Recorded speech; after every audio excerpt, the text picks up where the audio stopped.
오늘 우리에게 주시는 하나님의 말씀은 역대하 9장 6절 말씀입니다. 제가 봉독해 올립니다. 내가 그 말들을 믿지 아니하였더니 이제 와서 본즉 당신의 지혜가 크다 한 말이 그 절반도 못되니 당신은 내가 들은 소문보다 더하도다. 아멘. 역대하 9장은 솔로몬의 지혜와 부에 대해서 설명하고 솔로몬의 그 명성이 어느 정도인지 짐작하게 만들고 있습니다. 솔로몬은 40년 통치를 끝으로 죽음에 이르게 되었고 이제 그의 아들 르호보암이 왕위를 계승하게 됩니다. 여러분은 어떤 일에 대해서 처음에는 믿지 못했지만 나중에 그 사실을 믿고 난 이후에 깜짝 놀라고 감탄한 적이 있습니까? 처음에는 믿지 못함에 따라서 오해를 낳기도 하지만 이후에 믿은 사실에 대해서 바로 알고서 감탄할 때가 종종 있을 것입니다. 오늘 본문에 등장하는 스바 여왕이 그랬어요. 스바 여왕은 솔로몬의 지혜와 명성을 듣고서 처음에는 믿지 못했지만 그 이후에 이걸 직접 보고 경험하고 난 이후에 감탄하는 일이 나타납니다. 어떠한 일이 발생하고 있습니까? 1절부터 보시면 스바 여왕이 솔로몬의 명성을 듣고 어려운 문제로 솔로몬을 시험하고자 예루살렘으로 찾아왔어요. 테스트를 한 거죠. 테스트. 시험을 하고자 그렇게 솔로몬에게 찾아옵니다. 스바 여왕은 많은 수행원을 거느리고 왔고 또 솔로몬을 만나서 그동안 궁금했던 거를 모조리 다 물어보는 거예요. 그렇죠? 그런데 놀랍게도 이 스바 여왕이 솔로몬에게 질문하는 것마다 솔로몬은 모두 다 대답을 합니다. 그 정도가 어느 정도이냐면 모르는 것이 없을 정도로 하나하나 다 대답을 해 주었어요. 스바 여왕은 솔로몬의 지혜로운 말을 듣고 솔로몬이 건축한 궁과 그의 식탁에 오르는 음식과 그의 대신들이 앉는 좌석과 그들의 의복과 성전에 드리는 제물을 보고 깜짝 놀라서 정신이 하나도 없을 정도였습니다.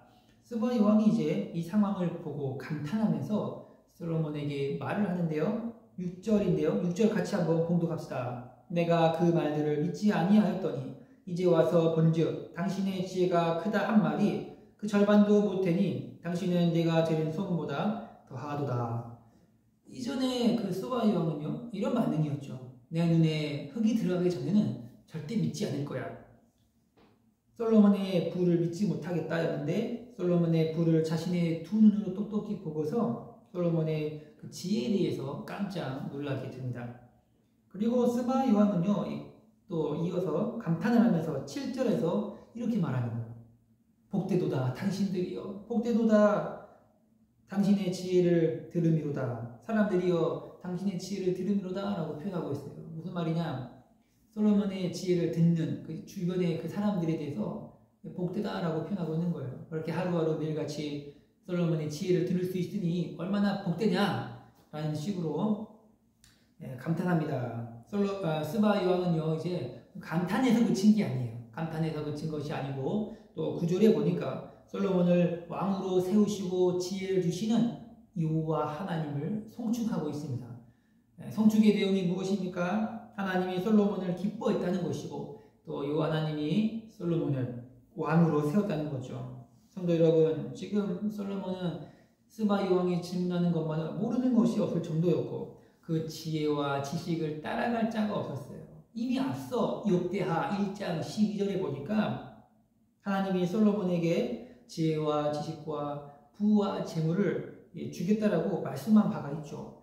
이 본문에 와서 그 말씀이 지금 성취가 되고 있는 것을 확인할 수가 있습니다. 솔로몬에게 이러한 지혜가 있을 수 있는 이유가 무엇입니까? 라고 할 때에 하나님의 지혜가 그에게 임한 거예요. 하나님의 지혜가 그에게 임했다는 거죠. 열왕기상 3장 28절에 보니까 온 이스라엘이 왕이 심리하여 판결함을 듣고 왕을 두려워하였으니 하나님의 지혜가 그 속에 있어 판결을 했다라고 말하고 있죠. 이 사건은요, 너무나 탁월하게 판결을 내린 데 있어서 하나님의 지혜가 이게 부각되는 사건임을 알 수가 있습니다. 그 유명한 사건이 있지 않습니까?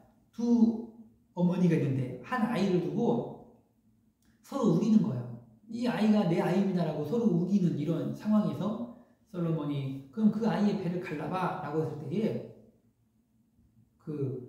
이 어머니가 한 어머니가 처절하게 부르시면서 안 됩니다 라고 했던 이런 것을 보면서 솔로몬이 판결을 내린 이런 부분에서 하나님의 지혜가 돋보인다라고 볼 수 있죠. 결국 하나님의 지혜는요, 예수님 자신을 가리키고 있어요. 고린도전서 1장 24절에 보니까 오직 부르심을 받은 자들에게는 유대인이나 헬라인이나 그리스도는 하나님의 능력이요 또 하나님의 지혜다라고 표현하고 있죠. 성도 여러분, 하나님의 지혜가 우리에게 임해야 돼요. 하나님의 지혜가 우리에게 임할 때에 참된 예수님을 발견할 수 있죠. 우리가 교회에서 봉사를 한다라고 했을 때에도 하나님의 지혜가 우리에게 있어야 되고 하나님의 있어야 됩니다. 그렇죠? 하나님의 지혜가 없다 보니까 어떤 일이 발생하냐? 하나됨이 없어요. 사람의 지혜만 무성할 뿐입니다. 싸움만 나는 거예요. 하나님의 지혜가 예수 그리스도라고 했으니 이제 우리는 예수님을 바르게 믿고 바르게 알고 예수님과 더불어 살아가야 되는 거예요. 우리의 예배 가운데 또 우리의 모임 가운데 우리 예수님이 왕이 되어 다스려야 돼요. 왕 대신 예수 그리스도가 우리의 편이 되어 주시기 때문에 흑암 가운데 있는 자들을 일으켜 세우고 하나님 나라에서 살아가도록 도우십니다.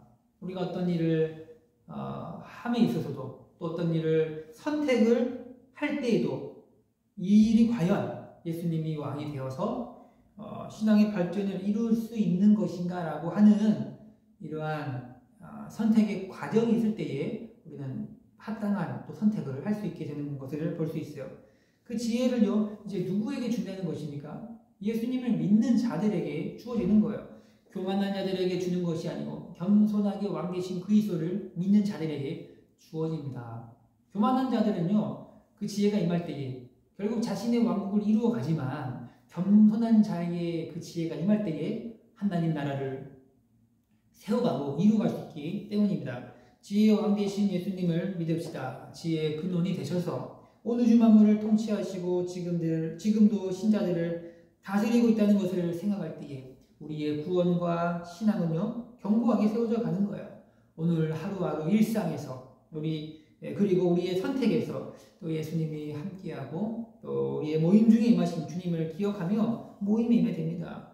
이 새벽 기도에 모인 이 자리에도 주님이 함께하셔서 예수 그리스도의 지혜가 충만하게 나타나야 합니다. 우리의 우둔함과 어리석음을 능히 뛰어넘는 그 지혜가 있으니 오늘 우리는 그 지혜를 구하며 나아가야 돼요. 여러분의 그 평생의 소원이 우리 주님과 함께하는 삶이 되도록 소원이 됩니다.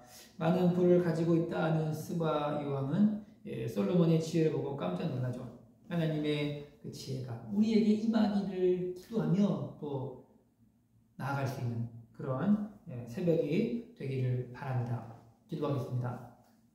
하나님 아버지, 우리의 우둔함과 어리석음을 의지하며 살았던 날들을 용서하여 주시고 하나님의 지혜를 더 의지하며 또 살아가게 역사하여 주셔서 여러 가지 상황에서 선택의 과정에서 할 수 없는 일들이 많이 있을 때에 우리 주님이 주시는 지혜를 통하여서 승리의 삶을 맛보게 하여 주시옵소서.